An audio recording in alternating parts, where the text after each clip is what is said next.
This is a masterclass with Luminar Neo on how to do HDR photography for real estate media. This is a 70-minute in-depth tutorial on how to do this fast and efficiently. Let's go.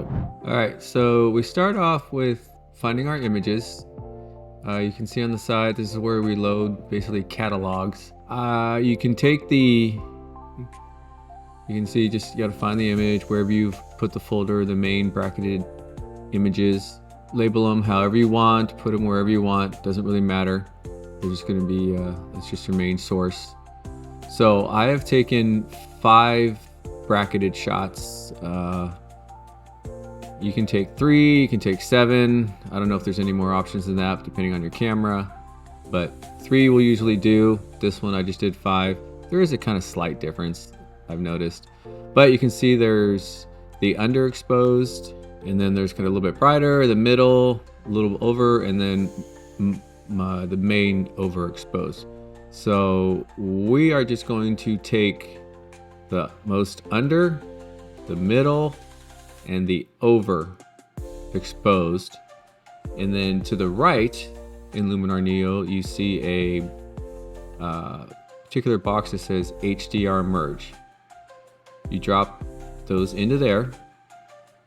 And you can see underneath that you can actually batch render some HDR sets. So if you have multiple angles of a room, and you can take three angles of 3 photos of that angle, 3 photos of another angle, bring them all in here, and it keeps them all kind of grouped up, and you can batch them. This is kind of an auto alignment thing. It does make a difference. It's just easier to have it all do it for yourself. And then once you're done, choose those. You hit merge, it opens up another window. Nothing's happened yet. It's just showing you your groups that you're about to proceed and process, and you hit continue. And here is just, it takes however long it takes. Obviously, the faster your computer, the faster this will go. Just one is going to go quicker, but if you have 5 groups of images, it's going to take however long it takes. You just got to sit there and wait, and it's just taking all 3 of those images, merging them together, and give you an overall average of the exposures.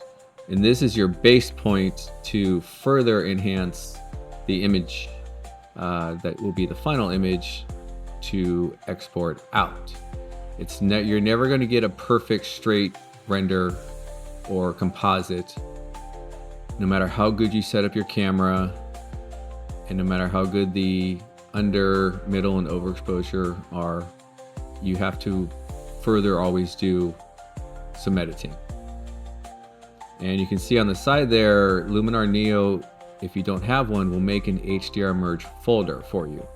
And every HDR image you make, it will put it in there as kind of just a general folder. And you can move them out from there. So you saw it there on the bottom right corner. That's just where it put it in the montage of photos I have in here. Over here, that's your main catalog, so you can want to make another additional catalog import. But we need to find the folder that your main folders are in, and then from there, you can make a subfolder. You can call this whatever you want. I'm going to call this work in progress, name it whatever you want. But then I'm going to go back to the HDR Merge and find that one photo just for better organization, and move it from Luminar Neo's default HDR Merge to my own folder, so it's easier to find and get as I make more for each particular listing, project, whatever it is you're doing. So you see that main folder is showing the original 5, and then the other one, it shows the group of everything that's underneath it.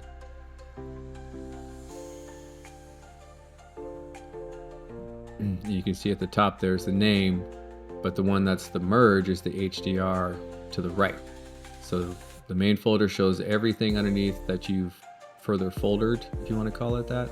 But there's my one folder, or the one HDR merge that we did. So now we're going to click edit. And here's where we further enhance the photo. So now we're going to explore some editing here. These are the layers over here. I'll show you what we do with this in a minute. This is where you would add, for the windows, the underexposed layer. This is how you get those perfect windows of outside, and then also having the perfect interior as well to have perfect lighting on the inside without blown out windows. Over here to the right is all your tools, basically editing, developing, reduce noise, color, AI, additional stuff. You can see right here under develop, this is where you'll start. I'm just kind of randomly going through showing you adjustments of what these do. This is always why you want to shoot raw and not straight to JPEG. No matter how high res the JPEG is, you cannot do this kind of editing with a flattened compressed image. You need the raw data format from whatever camera you are using. Curves down here, and you can see there's other little tabs: color, sharpness, noise reduction, mids right there. Like I said, I'm just randomly throwing this stuff around so you can just see kind of what it does. But as you can see, we adjust the light to be nice and bright on the inside, but it's also blowing out the outside, the windows. And that's why you have to, for one, shoot bracketed photos, because you can never ever take a perfect shot where you get the perfect levels of brightness on the inside and nice, crisp, vibrant colors through the windows at the same time. You can't. You have to shoot one or the other. And that's why we have bracketed photos, because with one push of a button, it grabs under, middle, and over if you just do a base 3. Or if you do more, then then you get a little more finer step in there. So anyways, that's what this is. You can simply, here's, like I said, the noise reduction. But we are going to reset this, and I'll show you why. So once you choose one of those little tools, it drops it into this edits tab, where this is actually layers of your effects. Every time you choose one of those effects, like develop, you make some adjustments, you close it, you pick another one like color, you make some adjustments. It keeps throwing those layers in here on top of whatever you previously did. And to get rid of it, if you want to start over, you have to reset all the adjustments, and then you can get the little trash icon to get rid of it. We'll go into layers a little bit more, but now we need to go to find where our underexposed. So click the plus layer, you click the load image, you go to the same place where you have your original HDR bracketed photos, and we're going to choose the underexposed, and we're going to bring that in. So you can see that the inside's way dark and not usable, but the outside looks good. At least that's a starting point where you can actually see the colors and the green and the blue, whatever it is that's through those windows that's not blown out. So we have to take that, we got to load it. It puts a little image right there.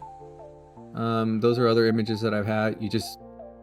All you got to do is click on it once. There's still some work that Luminar Neo needs to do, but you click on it, but it doesn't show any type of indication that something's happening. You just wait, and eventually it brings it in. You can see it's a little bit darker. So what Luminar does is it brings it in 50% on top of your original layer. Right there, you can see layer properties right there. Opacity is 50. So if we move this down, there's full original layer. You bring that all the way to the right at 100%. That's full underexposed layer. So you just kind of got to go back and forth as you're doing editing. You get your workflow down, but this is what it does to show you that, hey, there's something there. You see it's highlighted with the orange box. You right click, you can hide it if you want to kind of get a quick before and after, as well as you can remove it. You saw some options there, but you can see the image does not come in perfectly aligned. We have to do a couple adjustments in here. So the one that you can see that's tilted to the left, that's our underexposed on top layer. So we go to our develop tab or tool under essentials. We got to go all the way down to the optics drop down. And this is kind of when we did our first HDR merge. Just click all those again and give a little time to think, and it pops right in there. Now it's perfectly aligned. Just click on the other ones. You know, sometimes you can kind of see a little bit of difference, but not much. The lens distortion and the other sliders down there, sometimes you need to adjust a little things to kind of further get it exactly. But if you roll over the lens distortion, it's showing you a grid showing if things are vertically aligned or not. You can see on the right, it's bending, but that's what wide angle lenses do. There's no way around that. They just do. So that's where the lens distortion slider comes in, and you adjust that. It kind of adjusts it, but there's a little bit of issue here when it comes to Luminar's fixing of this with separate layers, and I'm trying to talk to them about that, but right now we're not going to worry about that. So if we just close that, bring our opacity up from the layer properties of our underexposed layer, it's perfectly aligned. We go to our edits, and you can see the develop, it says develop raw. It's a little bit different than the develop, but so now we can see we can adjust the lighting and exposure, lens distortion, but we don't need to do that because we're already aligned. We'll go into why this is kind of still a little, Luminar Neo needs some work on this area, but as long as you shot your shots as perfect as possible, you can just kind of, the easiest way right now at this point is just to crop out the bend on the ends instead of trying to align both layers, because it's very difficult and it needs some work on in the program when it comes to that. And sometimes it's just not even possible to get them aligned. No matter what you do, you would think like the lens distortion, adjusting that number there, then you'd go back to the other layer, put the same adjustment number in there, would be the same, but it's not. It's actually like completely opposite of the effect. I don't know why. So just showing you that it's perfectly aligned. Bring that up and set. So you can double click each of those little dots if you've made some things, and it will pop back to 0. All right, so now we're going to get into editing the top layer. Every effect you do has a mask to it after you've made your corrections. So if you want to fine tune the areas that have the effect on it so it's not as strong or stronger than others, that's what we can do.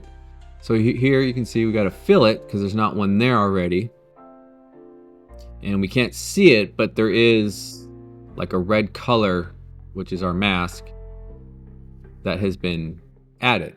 So we're going to click the show, and then this is our mask that's showing, that's 100% of whatever adjustments we make right now. Turn it off, turn it on, just showing how you can see it.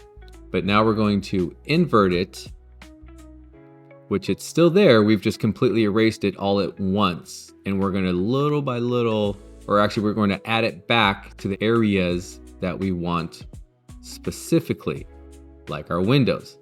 And this is how you're able to get the nice, perfect windows and the nice, evenly lit, bright inside, independently of each other, adjusting the colors and however you want the saturations and shadows, whatever it is you want to do. So we go up to our brush, and you can see we have paint and erase. We are going to start with painting here. Right there, you can see our brush. Right now, we're just kind of showing you, just the sizing, the softness. So it's the edges are either really hard or softer as we paint or erase, same thing. And our strength. So if we want just to bring in just little bits at a time, or you just want full 100 effect as you paint or erase, whatever it is you're trying to do, these are where you adjust this. What we're going to do is just kind of get a bit of a size, whatever works for you. And we're going to just do a quick general paint, bringing in the color. So wherever the red is where we're painting back the layer we want to see on top of the under layer. So right there, it's red, but it's because we have our mask showing, and then when we turn it off, you will see. Now what you can do in Luminar, and actually like other photo editing programs like Photoshop or Affinity Photo, is you can do a quick, easy straight line by start with a starting point, then you hold Shift and click another endpoint. Doesn't have to be like horizontally, vertically straight. It's just going to make a straight line from A to B, like you saw I did. And now we're just filling in the center with the rest. As soon as we let go, it all matches up. So like I said, we're not trying to be perfect here. We're just trying to get the general area colored, and then we'll go back and erase. And you can do the opposite. You can be perfect all the way if you want to do that, and instead of going around what you need done and then going back and erasing what you don't need, like we will be doing.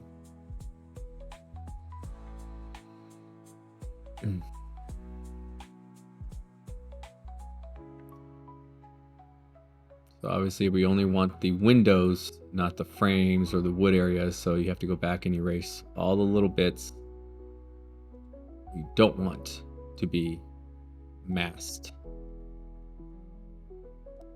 You see that chandelier is going to be a little bit of detail, but we're just going to be doing a general sort of erase here. We're not going to be doing really fine erasing and masking here. So now we're going to go back to brush, mask actions, and show to turn off the mask. So it looks dark, but that's actually what it should be.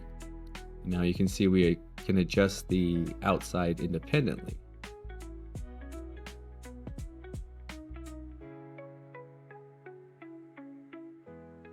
So I'm just showing you the opacity of 100 to 0, the default layer. But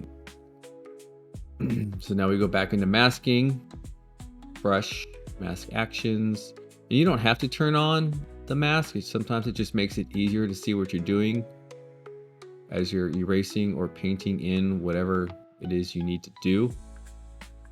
If you leave it to where you don't see it and you start erasing, in our example here, as soon as you click and hold to erase, the mask will automatically appear. And then when you let go, it'll go away.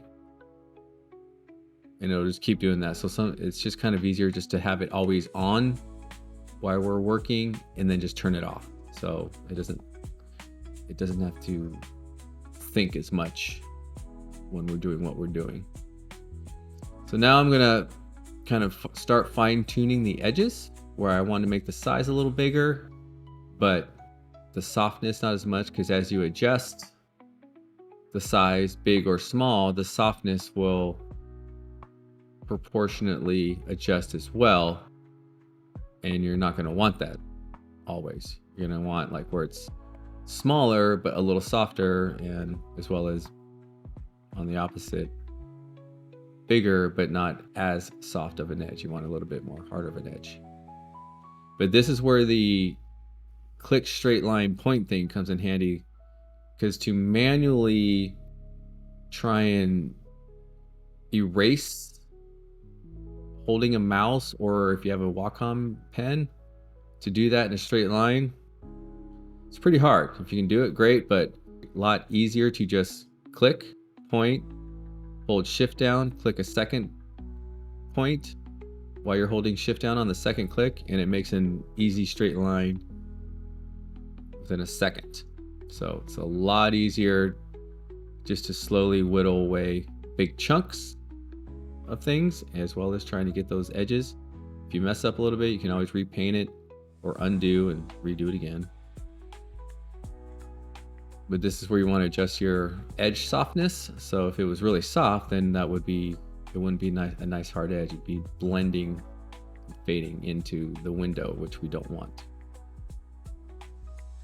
So once again, click, hold shift, click a second point, and it'll always make a straight line. But you can see, because of the angle, it's, perspective is going from bigger to small. So we got to adjust down a little bit and come at this in like 2 passes. So we go along one edge, click. You see it's back and forth, back and forth. There's really no quick way in a lot of these things. You just do what you got to do. Click, hold shift, click, and then do a little bit more on that little bit lower part to get the lower frame edge. There's a difference in size. Click, hold, shift. There's our, there's our inner window. You can see the vertical wood piece that's on the outside there. So you just got, once again, you got a little bit of size, change the size, change the softness. Obviously you can zoom in, make things a little easier for you. See the detail a little bit better of where you need to erase the mask or add the mask back, but we are erasing. Click, hold, shift, and done. Just like that. Like I said, to try and do that manually, it's pretty hard. Spend a lot of time, wasted time doing that. We're gonna get this edge. Then you can, erase and do a little manual stuff right there to get those extra parts. Obviously at a curve, there's no way to do a click point curve, but we're gonna grab the center just to get that out of the way.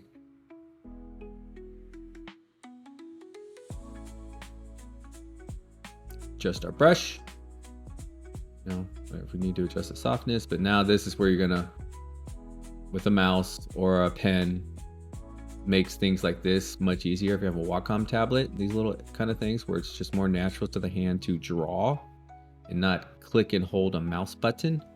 It's a little more shaky, but if you don't have one, then you don't have one. So you just do it, and then you kind of gotta, like you said, you gotta color like we did when we were young. A little bit of back and forth, a little bit of fine-tune erasing, trying to hold the edge as much as possible. And then remember also, we're zoomed in here, so we're gonna see those little kind of error edges, but when you're all the way zoomed out, most of this you won't see, so you may not always have to be perfect along these edges. As long as it's not noticeable in the final image of when you're zoomed all the way out, that's all it needs to be. You don't have to be perfect in these things. It's just got to be, just got to get the job done. But you'll find that you will not want to do these on your own. You're going to want to outsource this work, because if you have one job a day, yeah, you could probably get away with doing your own editing photos. you know, because most of these agents need these things next day. And even if you have 2 listings, see, I messed up there. So undo, easier, instead of just kind of switching to paint and then painting it back in. But say you have, at some point you're getting busy enough to where you have 2-3 shoots a day, you know, that can be 75, 100 or more photos that you have to go through each one and do this. And obviously that's going to be very difficult and take you all night to do. So that's why you go to a source like Pixelmob, and they got people that an editor you find you like, test them out, see what good job they do. And pretty much how this works is, you know, those people are on the other side of the world, so while we sleep, they're up and working, and then when you wake up the next morning, all your photos are done.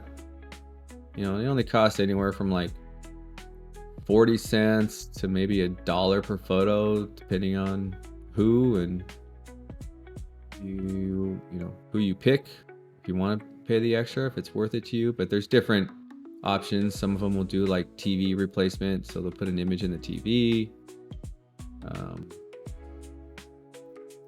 Sky replacement, things like that, where you want to add something that originally wasn't there just to make the photo a nicer end result. Things like that, or removing, you know, grass replacement, all those different things that can be done to enhance the image as well. VR staging, you know, things like that you could probably do yourself. It doesn't really take much to do that, but there's all those little things. You just find an editor you like and upload the photos according to how their process works, and in the morning you get the edited back. And you can still do your own with Luminar Neo. It's good to know. So if you want to know your own, how to do it yourself like I do, I like to know why things do what they do and how they work, so I can, if I need to, do it myself for other projects. And I don't have to send it out if it needs to be done quick enough. But it's also just good to know. It's good to know why things do what they do and how they work, just in case you have to step in. So this is where you just got to do the little fine touches of erasing and then painting back if you mess up a little bit. And once again, this is where a Wacom pen tablet comes in very handy, because it's more natural to the hand to draw this kind of stuff than it is to click and hold a mouse. But also, if you do get a Wacom, you want to get a bigger one. You do not want to get the small one, because the size of the tablet area dictates the sensitivity of your brush and drawing and how fast it moves. Because if you have a 30-inch screen, but you have the small Wacom tablet, which is like a 4x6-inch drawing area, it's got to proportionally scale that screen down to fit that area, and which means smaller strokes are going to do more damage. But if you have medium, I have a medium, but if you can get even a bigger one, obviously the bigger the surface tablet area is, more of an area that you can fine tune and control the brush better, because the proportionate size to your screen to tablet area is bigger. So they're a little tricky to get used to, but anyways, so back over to our tools over here, our corrections and colors and layers. You can see that the window looks really good. So I found the quickest way here is just to jump to curves before I do anything else, is my first thing. I start with the mid-range, just to bring the overall brights up.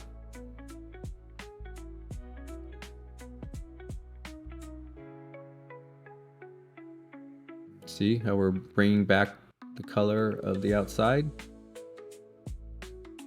And I do the same with the interior as well, which we'll get to, but right now we're just kind of getting a quick adjustment for the outside, just so we can see how things are looking. Then you see way dark, way bright. A little more brightness on the highs up there. And then bring back some dark just to kind of crispen that up just a little bit. And this up here is like a quick preview, so you can turn on and off that layer effect. You can see the distortion or the optics go away as well, but you turn it back on and they pop back. It's no big deal. But that one, this preview is an overall for all your entire image, not just the specific layer. So if we had adjustments on the interior, those would be changing as well, but we only have adjustments on the exterior right now. And then here's where we can start bringing the individual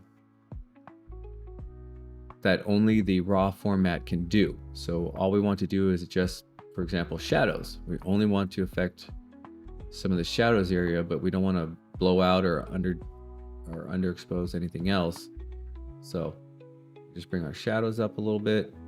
You can see down, up, showing how it affects.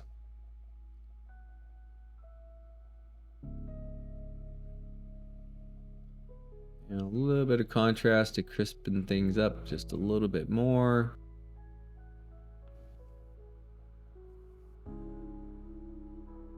And you can see if we hide the layer, another way to kind of quickly show before and after. So before, after, you see how much better it looks already.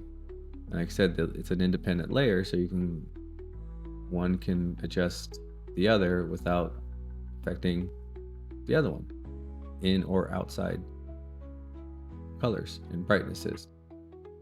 So a little bit of exposure, you can see like that, almost blowing it back out, but just showing that it's only affecting the top layer or our outside exterior image. And then you get your colors and sharpness down there, but I've found that doing this color corrections and adjustments in layers, not trying to use one tool to do it all, for me works better. So like I said, we got our base, now we're gonna drop into landscape, which is our foliage, our color, and kind of a bit of a sun color to really make the greens pop a little bit more, like you can see. You know, really making those shine out. See the on-off effect. Like I said, every layer has a preview of before and after, as well as mask, so you can go back and erase or add little bits of areas that you only want to be affected as much as you want the effect to be. So just slide things around, see how you like it. You know, it gives a little bit more pop with the golden hour. You know, so you can always make a morning look like it's a nice gold evening sunset, and as well as the middle of the day as well. So everybody likes that nice gold sunset look.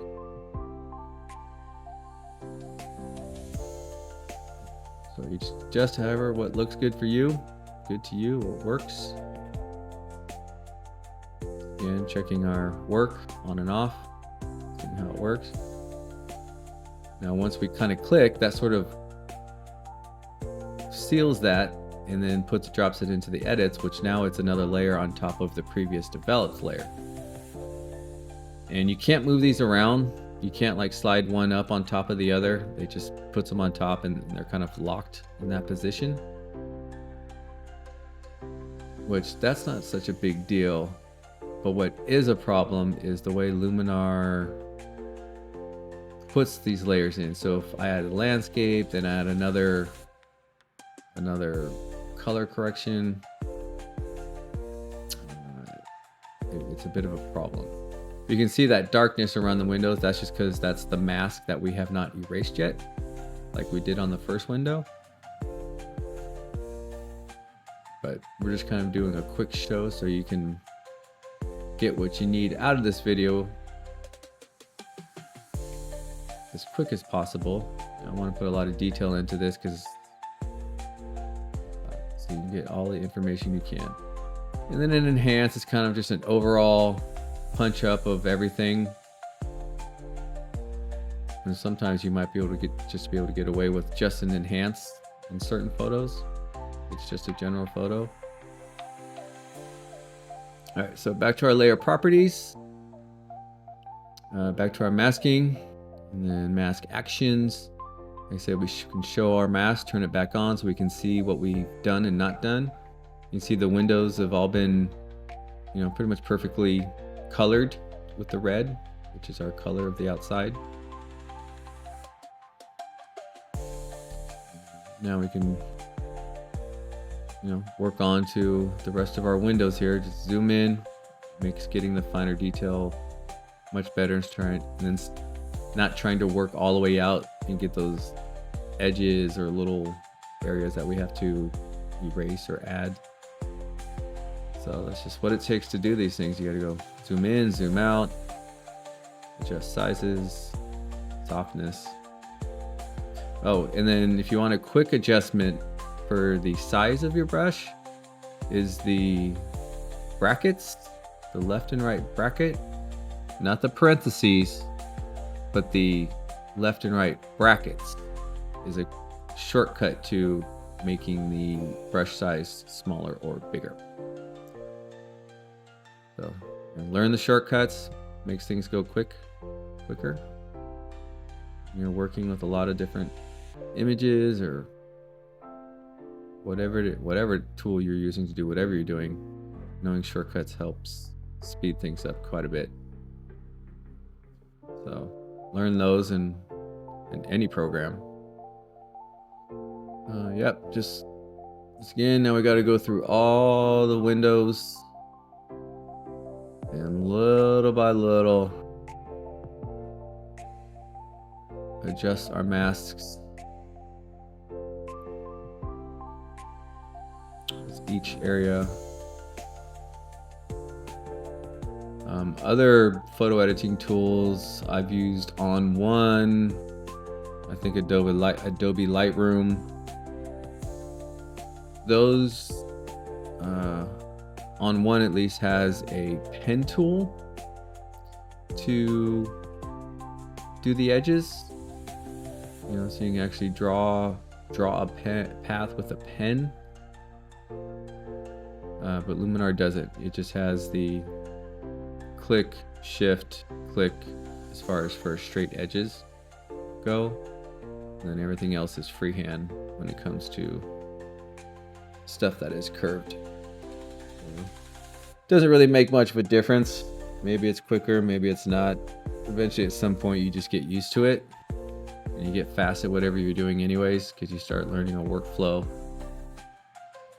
and just making it all work.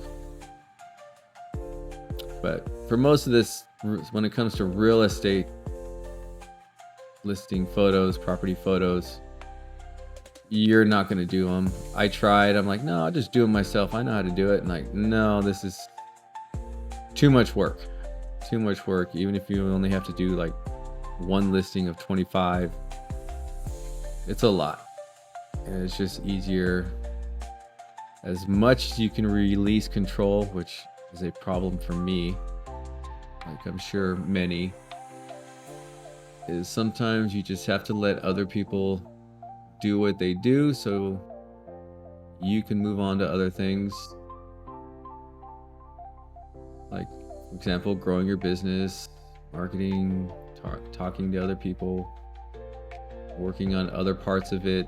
If you need to adjust other images, making new videos, things like that. You can do, the inside, and this is what takes so long. but you don't have to outsource all the images.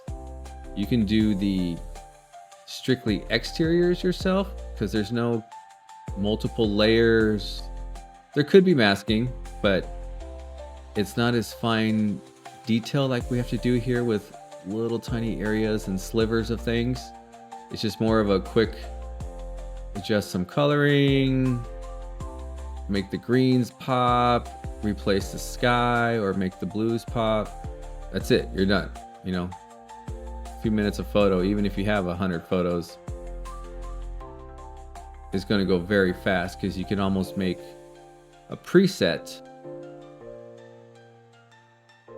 and just copy paste once you sort of have a look down that you're just going to use over and over again, at least within that project. You know, it may not work on another project, but you could use the preset as a base start, adjust some settings, save a new preset, or just copy the adjustments, select multiple images, and paste that same adjustment at one single time across 30-40 images and let the program work. Go walk away, go get something to eat, and come back, and you know the effect is applied. You know, you didn't have to adjust each one individually. You just had to do one where the rest of the images are the same. If they're all like from a drone at the same shoot, they're all going to be within 10 minutes of each other, so it's not like much is going to change.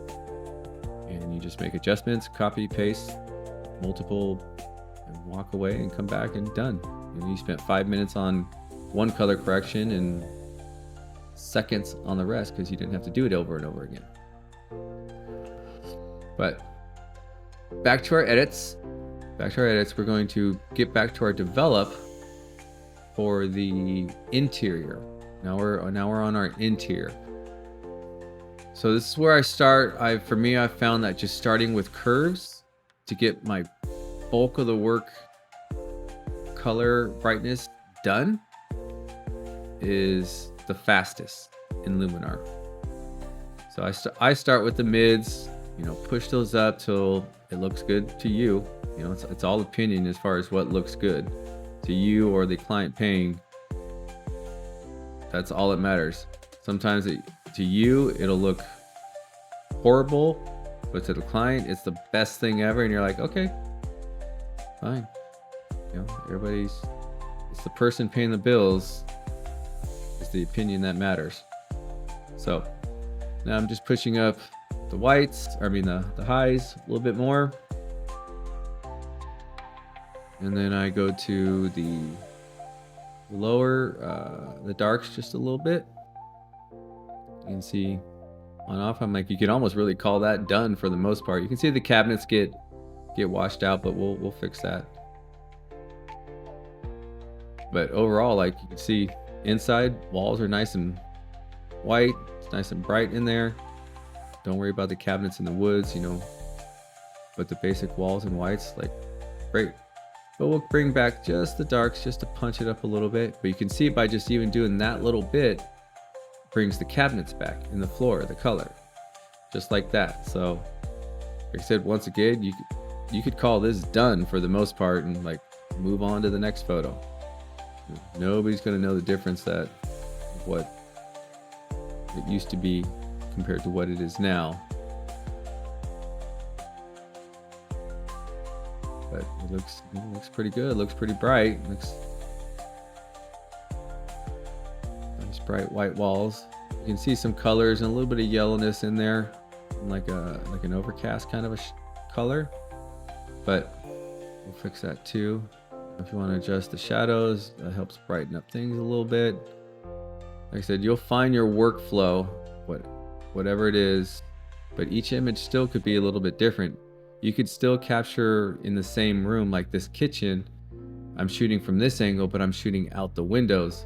So the lighting is going to be different than if I was in that opposite corner shooting into the other side where you see the rest of the cabinets, the stove, and the fridge. The lighting's going to be darker. It's not going to be the same light bouncing around and so on. So you can always start where you adjust one as your base adjustments,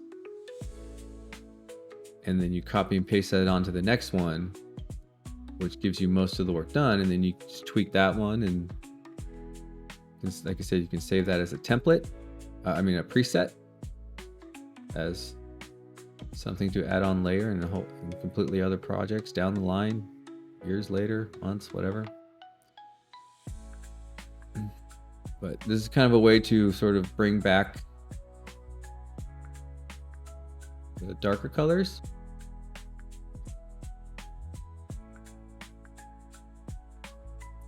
And like I said, there's a lot of other tools here, but I've got it down to where I only need a couple.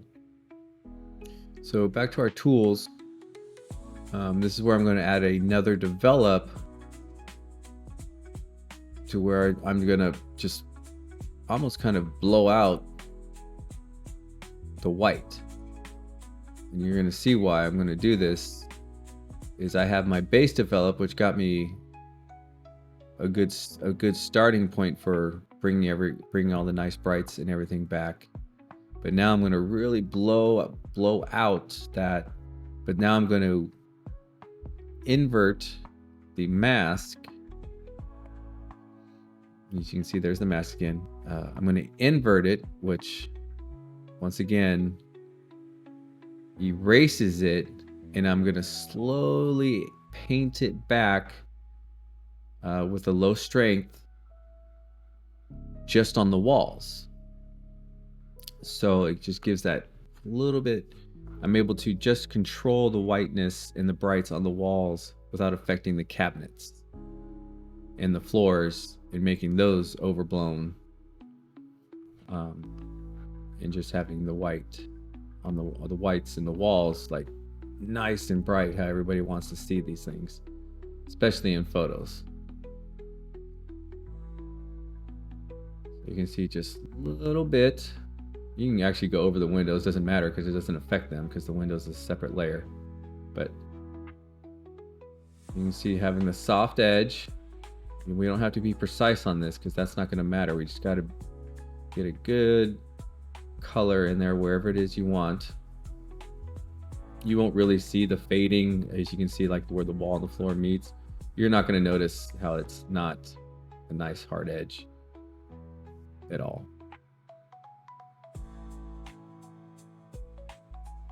I'm going to turn it off, and now you can see it's brighter now, but just on the walls. And I can turn it, so I'll show you on and off. See how I'm only affecting the walls and the ceiling, making those really, really bright, but it's not affecting the floor or the cabinets, keeping the nice color of brown or whatever the colors are on those and keeping those nice and vibrant. So this is where you like to do things in multiple layers. You know, put another develop, however detailed you want to get with this, but it's just got to look good. It's just got to get the job done to make whoever's looking at the property go, wow, that's really nice and bright and clean. And then they get there and it's like not so much, but doesn't matter. It got them there. That's all that matters. You can see now I'm just kind of going in the corners right there, just trying to just make the corner get a little more in there. But that's the example of where you don't have to turn on the mask to see it. As you paint, it automatically shows, and then as soon as you finish your job there, it'll automatically turn off.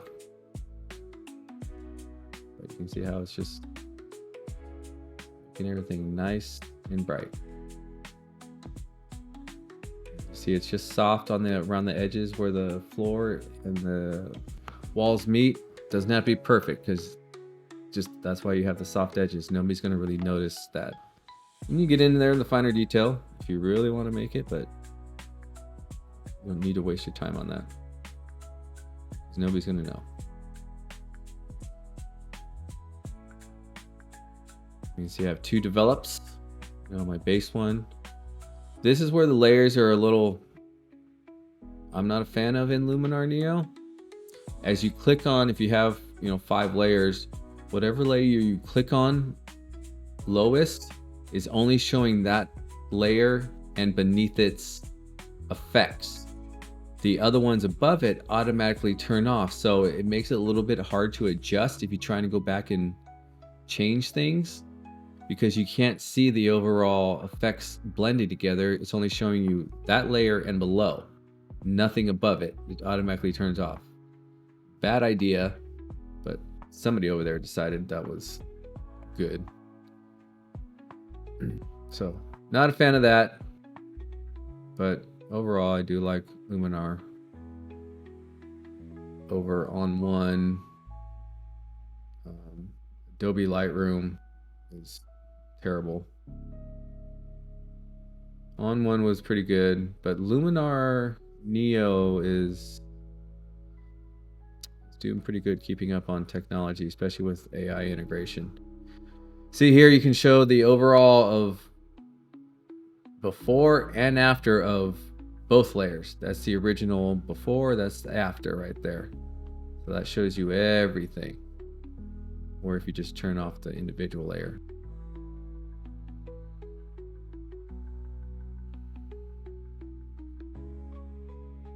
See, now we're back on the original where we're going to go to our remove color cast a little bit.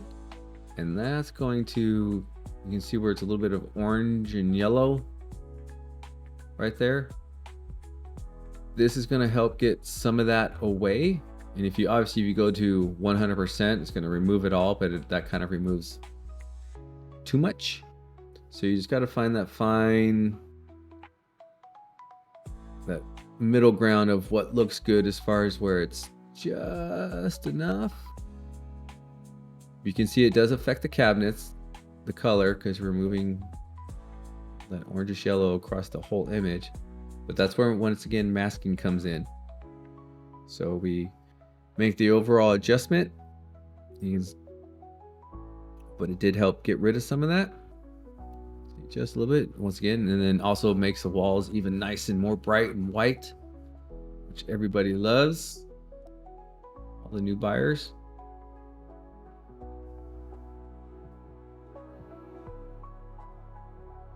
But we can go further down into our, we're not going to use hue. I'm just showing you that that'll just overall change the color. So that's not what we want. And then we go to our luminance. That's our brightness for each specific color. If you want to really make, like if you look at the lamps, the red is really popping in anything that's kind of in that color range, the sink, even the floors, whatever, things like that.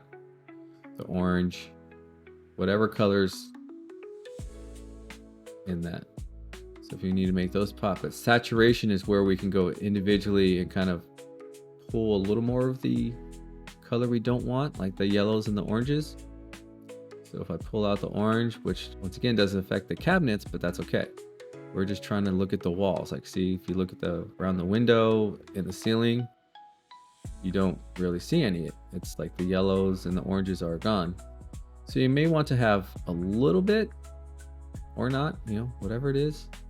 I usually do like 25-50% in my sliders when I'm adjusting things, colors, sharpness, exposure, little fine detail adjustments. That's what I find usually works good. Anywhere between 25-50 is a good middle to get some of it out, but not all of it out. You can see we're losing our cabinets and floors, but that's okay. We're just trying to get the walls nice and good.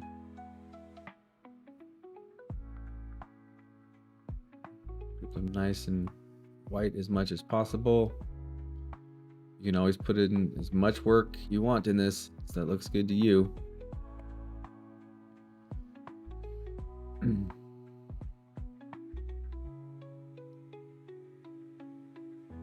Before and after. But this is where we're going to, so we have our walls looking good, but we want to bring our wood back.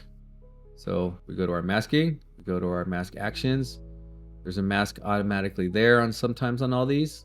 Sometimes you have to hit fill to add one if there is not one, but you can see there is one. We don't want to show it, we just want to know it's there. So now we're going to go back and erase the color Once again, with a soft edge, it does not have to be perfect because you're not going to see that little bit of a blend between old and new. So we're just going to go really with a soft edge and erase the color effect of this layer. Just get it close. You see, it kind of bleeds and blends, but you're not going to notice that edge in most cases. You let go, and now we have our cabinets and floors back. It's just a slight subtle difference on the walls up there, but it's just that little bit. You're like, oh, you can see the difference of the oranges and yellows in there. And you see it added another layer on top of develop, but when you click on develop, like I said, it's only showing that and below. It does not show everything above. So making adjustments is a little tricky because you have to like adjust and then click back on the very top layer, see what it affected, and can kind of fine tune. And you can't also say, like I also said, you cannot move the layers. If you want to put a develop on top of a color or whatever it is, they are stuck at what they are. So if you need to change that, you have to reset that layer so you can delete it. It will not let you delete it without it. This is just another enhance to kind of help the overall image pop more.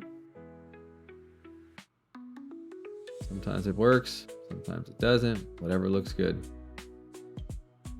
But getting back to the layers, if you wanted to have a develop on top of the color, but not the one that's underneath it, you have to reset the settings so you can get the trash icon back, delete it, go back to develop, a new develop effect, make your adjustments, and that puts it back, that puts it on top of the color layer. And that's the only way to do it. So like I said, Luminar Neo is good. It does a lot of things very quickly. It's keeping up on integrating AI features. Some of them, they're not really the pro levels that if you paid for a specific thing to do some of the stuff it has built into it, but it works, it's there, it's a lot quicker and cheaper than having to pay for a separate. All right, so we've made our adjustments. We got the windows looking good. Now we want to get rid of that distortion on the edge. And right now, the quickest and fastest, you can see I'm scaling just the bottom edge. You can see the windows are independent of that. So that's where you can go to layer properties if you want to scale some things around.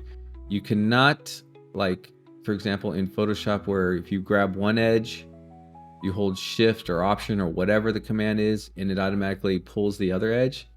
This does not have that yet. So you have to pull one corner, then you got to go pull the opposite corner and then the other corner. That's where this is still frustrating. So it's easier just to crop out the distortion part of it than trying to fix and align two separate layers, because it's very difficult if you can get it to work, and I've spent some time on that. So you can see that it's the specific tool of crop under the very top layer properties, and you just kind of bring it in, whatever looks good to you. Crop out that bend. Now this can take a while in processing, but you see it popped right in. You would never know that that cabinet was there, anybody else, that it was bent, because of just what wide angle lenses do. Everything stays in sync with each other, both layers. It crops everything, not just the one that you may have had highlighted, the top or the bottom. And this image is, for the most part, done, except for those little finer detail areas, which we're not going to do. You know, this was just to get you going on this, because nobody has shown a tutorial like this in Luminar Neo. They always show the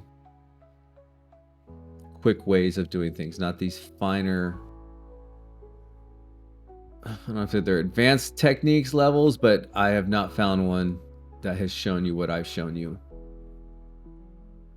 in this finer level of compositing. But once you're done, you just click the edit, choose where you want to export the final JPEG. You only need the JPEG.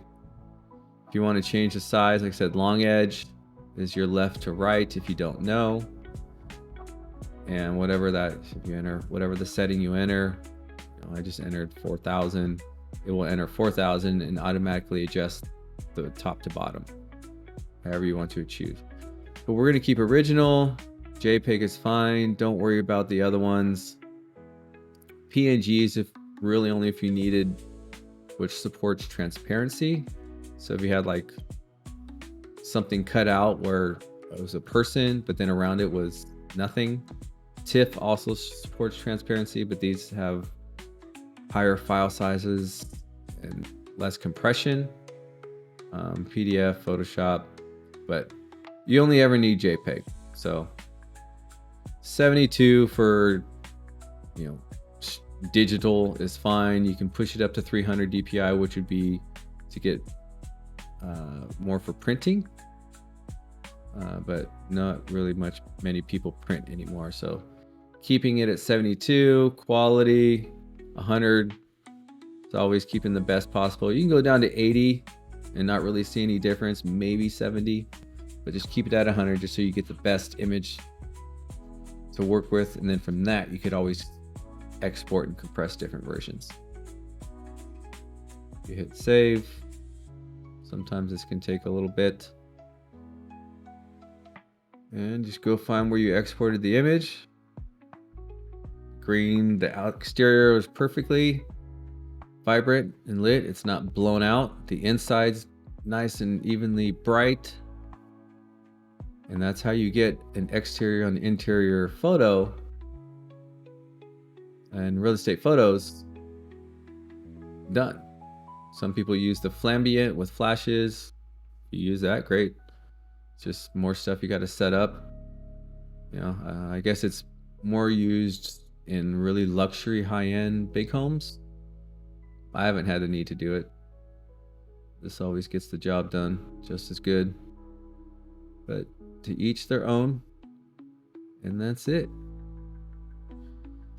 So the virtual copy it doesn't create another file on your hard drive. It's just creating another version in here. And the reason I'm showing you this is how you can get a before and after with your image. So you did all that work, you have your final one, but you can't export a before with the same image. You have to remove all the color, the adjustments you've done and revert to the original. You can't just turn them off and export and then turn them back on. Again, you have to make another copy like I just did here, where you can see the before and after. Export that one.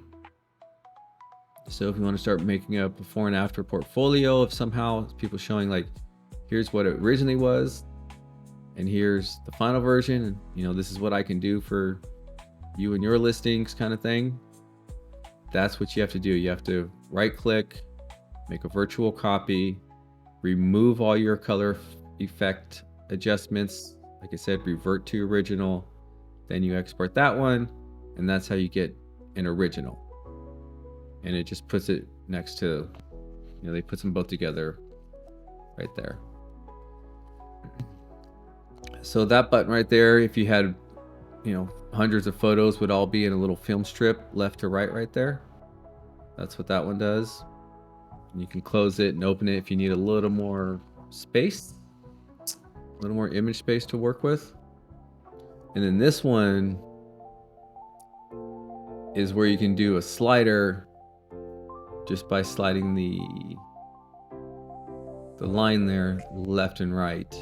It will show another way of a before and after, like you've seen on websites and a lot of different things. As you can see here, the before and after with our main preview. Just an on and off. But if you want to see a slider version, that's what that one is. So you can do it this way. as well. Different ways to the same end result.